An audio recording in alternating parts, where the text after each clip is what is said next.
What's going on, everyone? This is Michael Stewart Isaacs. And this is Shemekka Ebony. And this is your next edition of Sunday Stacks. Sunday Stacks here, and we're back, always bringing you some great content here on the Alive Podcast Network. We are always happy to be alive, and this is a great Sunday just to share with our audience, just to continue to just let you know week for week how things should stack up for you. We always love to celebrate our core model of FCC, that's family, community, and company, and we want to make sure that each episode continues to improve those aspects of your life. I hope you've been enjoying each episode thus far as we continue to bring you live episodes that really just charge you up and really get some thought-provoking conversations going within your household to really help to spark what's going to spur a greater future for you and your family. So as always, we start off each episode. We like to check on how things are stacking. But here at Sunday Stacks, we'll be remiss if we don't acknowledge some of the tragedies that have happened across our country this past week. The unfortunate tragedies that unfolded in Georgia as well as in Maryland. In Georgia, we had a situation where there was a shooting by a 14-year-old student in one of the Georgia high schools, harming 9 individuals, killing 2 teachers and 2 students. It's an unfortunate incident that has it where the father and the young man are both being charged in this incident because of the egregious nature of how a firearm got into this child's hand. Also, we had in Maryland a situation where a 16-year-old discharged a weapon in a bathroom, killing a 15-year-old kid. So just so much pain and tragedy that our country is going through. And here at Sunday Stacks, we can't not pray over these things and really hope that we can say things that stimulate a new day in a new way, that these types of stories don't have to be announced. But we would be remiss to not mention it because we understand the pulse of our community and people who are being affected by this. We just sent our kids back to school, so it is alarming and concerning as a parent, as a teacher, as a service worker within the school administration to, wake up and go to school, go to work, and then something like this happens. It's not something we plan for. Some of us pray over ourselves every day. Some of us do not. There was, in some cases, students texting their parents, I'm sorry, I wish I could have been a better daughter. She survived. But it's these moments that shake us into a new perspective and a new normal.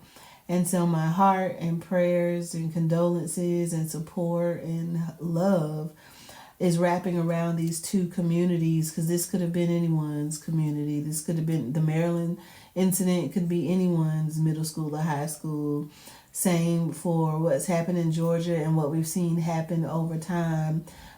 Each year, we're seeing these tragedies and these acts of gun violence that are mass killing our potential in these young people. And you tell it. And it's just, as we talk about, again, family being the first core of what we talk about here at Sunday Stacks. We're family, we're parents, and we've had kids who've had these scares. We've had kids who've been on lockdown. My daughter's school has had shootings happening in the bathroom before, no one being harmed. But this is prevalent, y'all. This is something that is constant, and we really have to do a better job of assessing ourselves and making sure that everyone is creating a greater fulfillment within self, that a lot of this type of anger and aggression, especially in our youth, don't have to be expressed. So as we send condolences to all these families in Georgia, Maryland, and anyone impacted by these stories, re-triggered from other shootings that have happened over the past years, we're still standing with you. We're still praying for you all.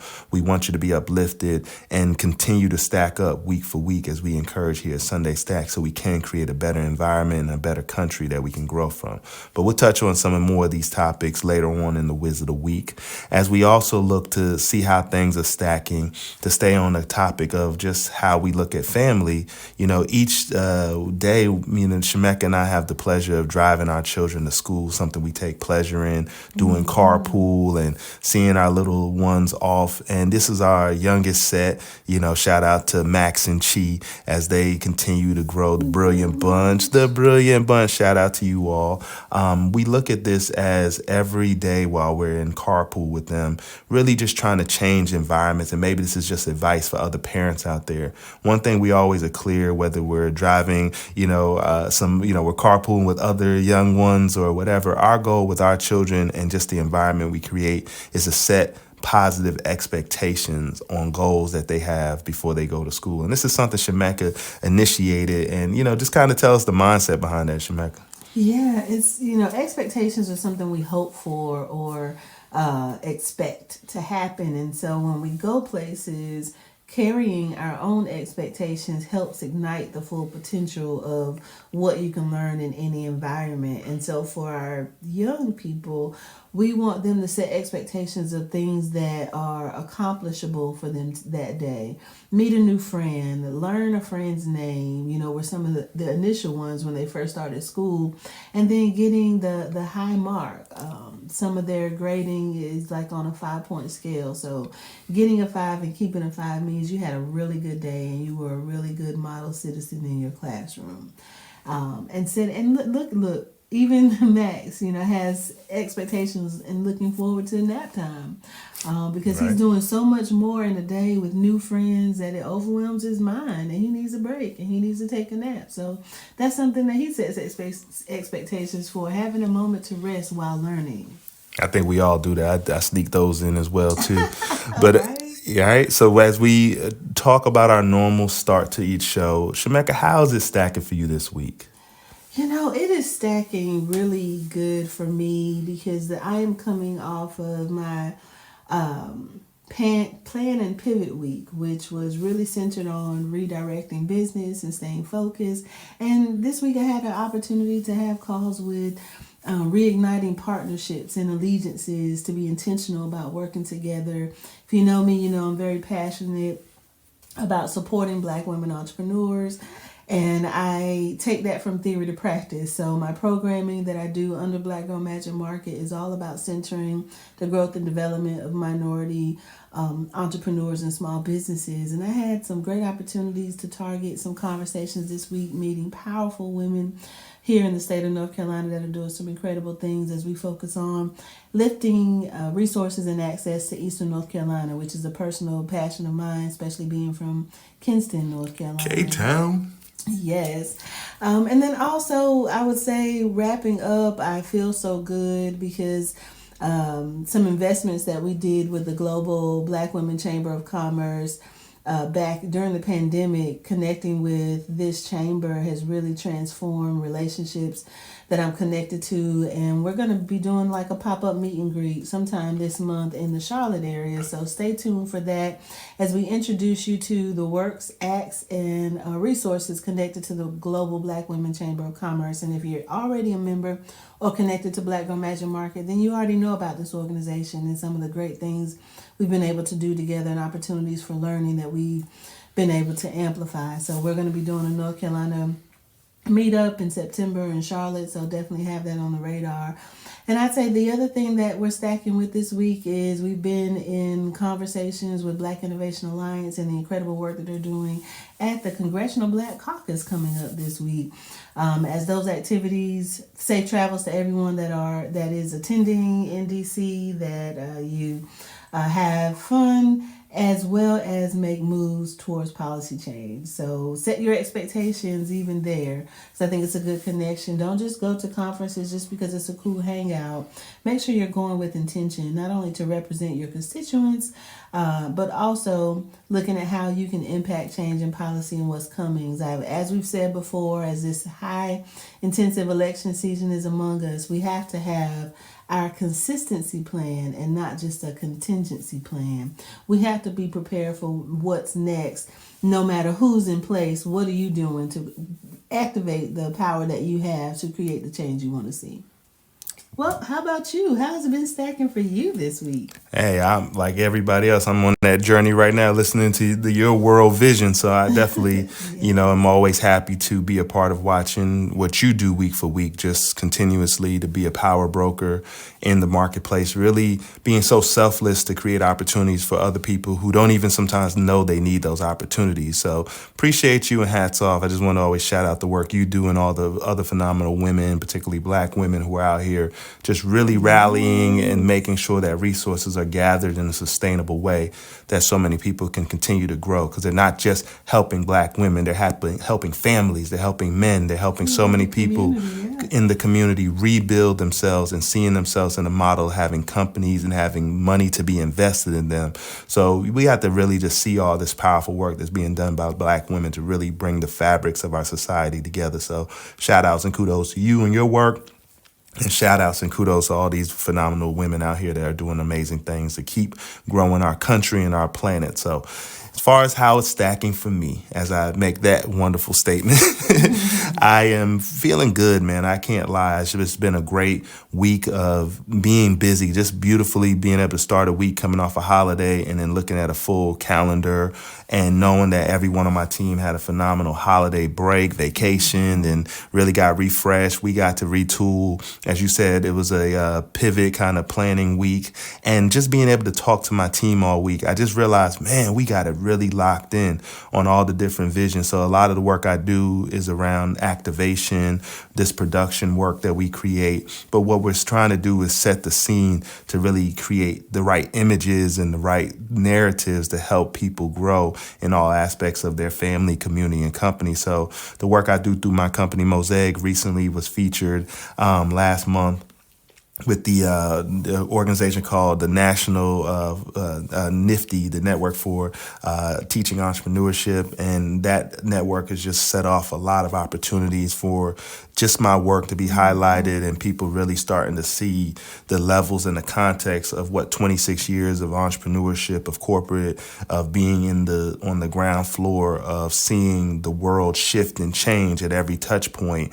You know, my company Mosaic has been there, and I'm just grateful to take this knowledge pool and really just help partners like you, Shemekka, and the work you do. And this week, somebody said it to me, and it really made me realize like how fortunate and blessed I am, but they called me a deal maker.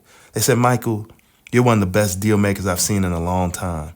And I didn't think of myself in that capacity because, like everyone, I'm trying to be an entrepreneur, trying to be a businessman. But this week, I feel like I transformed into a deal maker. And, you know, that's the deal here with Sunday Stacks, right? Our goal is to share with you what's going on in our lives, not to brag, but to encourage, to help you realize that week for week, there's so much that's possible that you can be intentional to do. Right. You know, one of my partners this week, we were talking about how he likes to at least get 3 to 5 things done off of a to-do list per day. Like sometimes we think we have to do everything, but if you do 3 to 5 solid things each day that you need to get done for your day, it changes the whole atmosphere of a whole week. You know, in that ratio, you're getting like 15, at least a minimum of 15 tasks off your to-do list week for week. And that's all we're showing you here. And this week showed me how effortless it comes over time, over being pressurized like a diamond. So, you know, you talking to a deal maker, Michael Stewart Isaacs, that's just focused and really ready to, just manifest great things and continue to support the community that has supported us. And we want you to continue to support Sunday Stacks and the live podcast network and some of the movements we're about to do, and really continue to come to you all in ways that bring enriching information, positivity, resources, everything that you need to get your mind right and really mobilize. So that's the kind of week I've been having, is just realizing that I'm a deal maker, and I only see more coming. So I'm just grateful for all the blessings and opportunities that's in front of me. And I hope I make all you out there as our audience proud, as I try to make my family proud, so we can really start getting out here and getting that Mansa Musa on to start passing out blessings, you know. So that's the goal. But yeah, that's my heart. And as we take that, I will transition us into our main topic this week.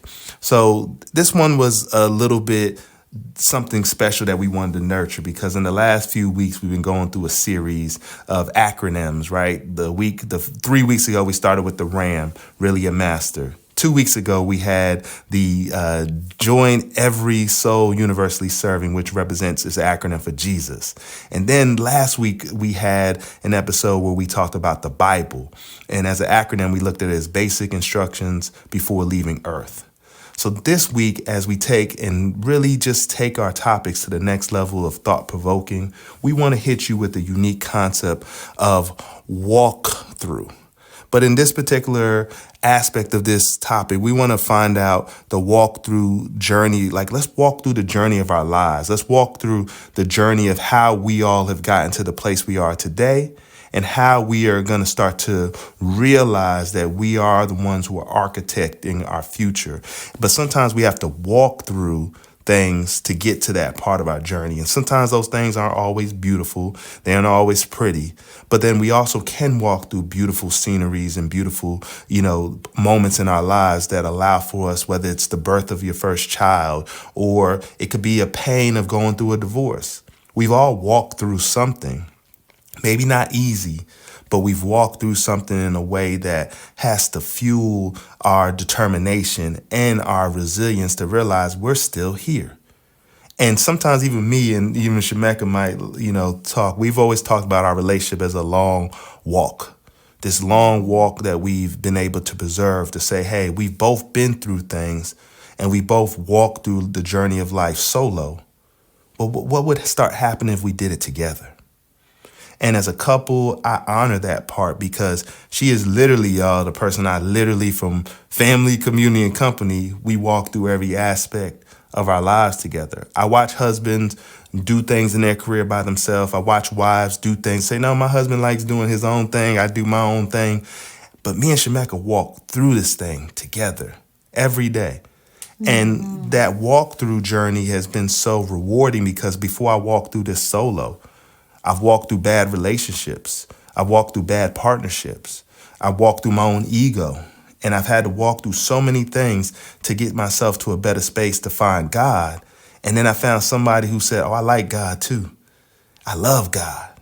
And together we started walking through things together. Not to say things didn't keep happening, but through everything we've walked through, I had someone next to me that had my back through that journey, and that's been special. So I encourage you all to think through your walkthrough. Shemekka, I'm curious about your thoughts on the walkthrough of life and the walkthrough of the journey of life. What's your thoughts? It brought up so much when you initially brought this up as a topic, because we were talking about it in reference to testimonies. And, talking about the things that we've overcome and the things we've survived. And when I thought about it, I was like, walking through something seems way too confident, because so many things in our life we get drugged through. We come through it. God and the Holy Spirit have to drag us through it. We're kicking and screaming. We're crawling through. We're crying through. We're fasting through. So when I saw walk through, it was more so, I was like, man, that's a casual, that's a conqueror. But there's some other things that get us as overcomers that are like that more than conqueror status. So initially that's what came to mind. But I think about, the kicking and screaming and dragging, it speaks to our capacity and our readiness, because sometimes when we have to be drugged over the finish line, or we've been hurt or rejected so much, we don't want to keep going. So we kind of sit so close to our promise, but too afraid or too hurt or too hardened that we don't want to keep walking. And so I saw that as an opportunity as we get more naked with ourselves. I bring out this in Acts too. Acts is about walking through. It's like, after you get naked, then what? It doesn't mean that daggers aren't going to stop coming. It doesn't mean that it may be still hard to see the light at the end of the tunnel, but this keep walking through it is what illuminates so much. And you can't just, in theory, stand in victory, but you have to show victory in practice. And so keep continuing after you fall, getting back up for that 8th time to walk again is so important and significant and valuable. So when I think about this through the lens of my working community and the power of Sunday Stacks, is that we inject content and fuel to help you keep walking through. Even through heaviness. It also means transparency at times, that you could be walking through some struggle and hard times, having that space, that safe space, and or that safe person that you can share that with, and they hold you up and literally help you keep walking and give you some relief by holding some of that burden with you, or showing you how to lay aside every weight that easily besets you and feel the lightness that comes with letting go. I love every statement. What brings to my heart is just so many revelations, but the real truth of looking at the optimism of a walkthrough versus the obstacles of a walkthrough, and understanding how to discern the difference, right? So again, as we walk through things, walking through the journey of life, there will be obstacles, but there also has to be optimism on what we're walking through and our ability to be able to hold the living God that's in us, that life force, this Holy Spirit that keeps you going, that makes sure your pulse shows that you're alive day after day after day. Through the walkthrough, know you're not alone. Yes, I'm fortunate to be with the person in my life to walk through and have optimism. But still, as the obstacles come, we're clearing those hurdles together. We're standing on each other's back and pulling the other one over with as much leverage as we can through that passion and through that hunger for something more in our lives. And so we encourage you to walk through more, as you're going to do it naturally, but have that optimism, but understand the obstacles will be there. Strengthen your own resolve in the spirit, as well as walk with others who have that same strength that will allow for those obstacles not to be without the optimism that you can overcome, because you're more than a conqueror, you're more than a survivor, and you're more than someone's slave. You are someone who's meant to have riches across your life. So with that being said, we're going to transition, as always, to the part that you all love. It is the time for the Whiz of the week, whiz of the week, whiz of the week. Yes, and we have to give a moment within our whiz of the week. I want to give a quick somber note to Rich Homie Quan. Yes, the rapper Rich Homie Quan, rapper known for a lot of hit songs, kind of brought the mumble sound to Atlanta rap scene and really took off with so many different artists kind of molding himself after his sound. Young man at the age of 33 passed away. They say that he may have overdosed, but we just want to send a shout out to his spirit, as well as to his family, friends, and fans that are out there that, love this young man and love the music. Parents, talk to your children. Yes. I think it's very important, especially when we have so many cases of these drug overdoses with young people. I barreled down on my teens. I'm like, how'd he die?